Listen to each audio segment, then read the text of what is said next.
Okay, so good evening, ma'am. I'm Jason. I'm Natasha. My name is Miguel Vanessa. Okay, so today our group will present our translation proposal project about the article entitled Research on Successful Factor and Influencing Mechanism of Digital Transformation in SMEs. Okay, so this project was prepared as a part of the English for Business and Professional Communication course and is based on the academic article published in Sustainability in 2022. So in this presentation, we will explain the background of the project, the concept of translation, the strategy we use, and the overall process of translating the article into Indonesian. Okay, before discussing the translation process, I would like to explain the background of this project. So translation is not a simply changing word from one language into another language. It is a process of transferring a meaning while maintaining the original message, context, and readability. For this project, we select an academic article discussing the digital transformation in SMEs because the topic is highly relevant in today's business environment. Another reason for choosing this article is because it has not yet been translated into Indonesian. So this project can help make the information more accessible. And for the target reader of this translation are students, lecturers, researchers, and business practitioners who need academic information but may face difficulties understanding English source. And next, what is a translation? So according to Peter Newmark in 1988, translation is the process of rendering the meaning of the text into another language based on the author's original intention. This means translation focuses on meaning rather than translating word by word.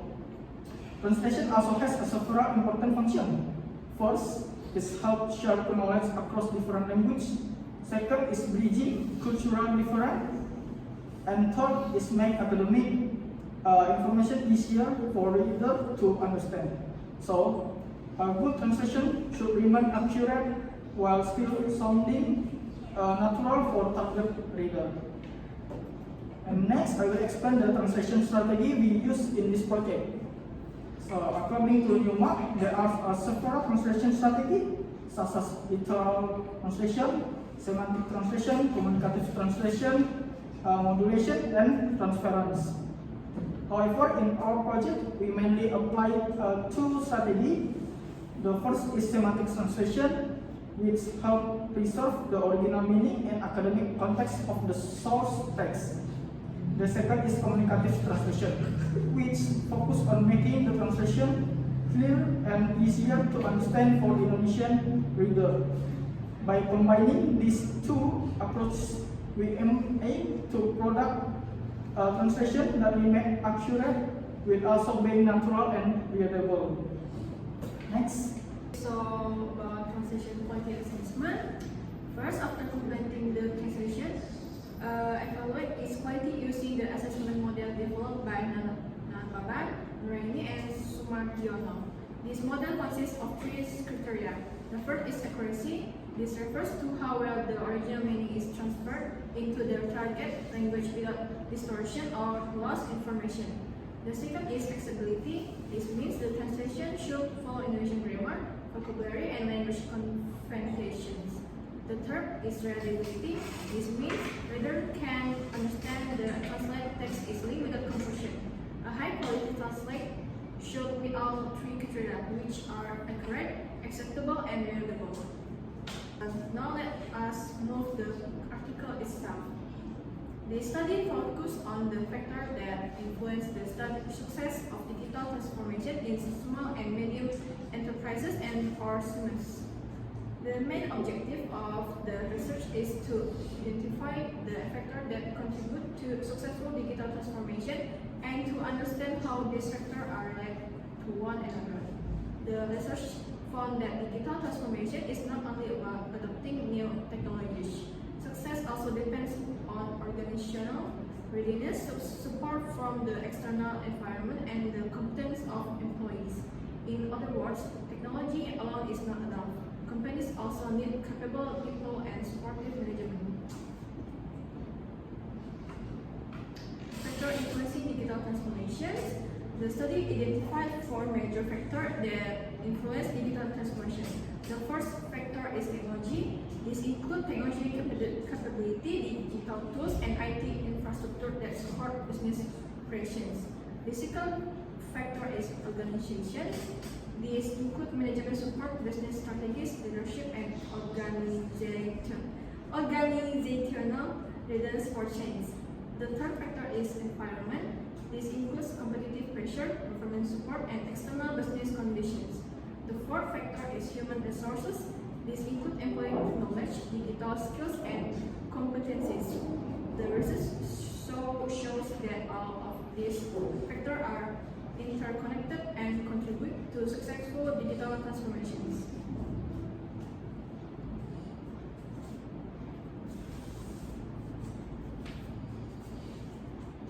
Next is research method and findings. This research collected data from 180 SMEs in China. The research used structural equation modeling or SEM to analyze the relationship between the different factors.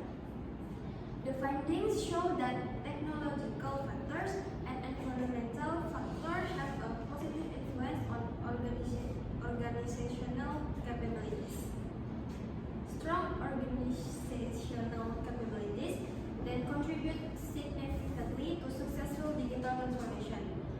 The study also highlights the importance of employee competence.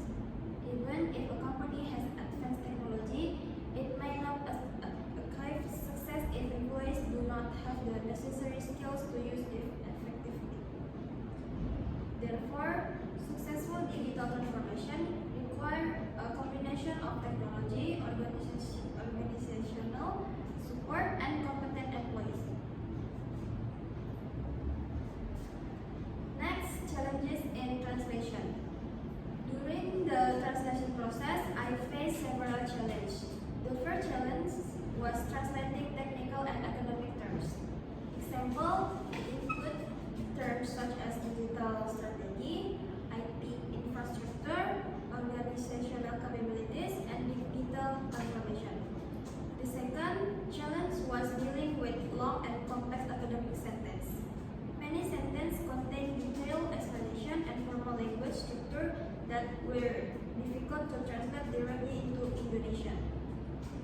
The third challenge was adapting English sentence structure into natural Indonesian expression while preserving the original meaning. And the most difficult part was balancing accuracy and readability at the same time. Strategies used to overcome challenge. To solve this challenge, I applied several translation strategies. Number one is semantic translation was used to preserve the original academic meaning. Number two is communicative translation was used to make the text more natural and easier for readers to understand. Number three, literal translation was used when the source text could be translated directly without changing the meaning. Number four, I also use modulation and transposition when sentence structure needed adjustment to sound more natural in Indonesian. For example, the term organizational capabilities was translated as kemampuan organisasi because it accurately represents the concept while remaining clear and understandable. Okay, and next is the conclusion. This translation project was developed to translate an academic article into Indonesian while maintaining the original meaning, context, and readability. Through the use of appropriate translation strategy, especially semantic and communicative translation, we attempt to create a translation that is accurate, understandable, and suitable for Indonesian reader. This project also helped improve our understanding of academic translation and show the importance of delivering knowledge across a language effectively. Okay, and next is the reference. We can see at the screen.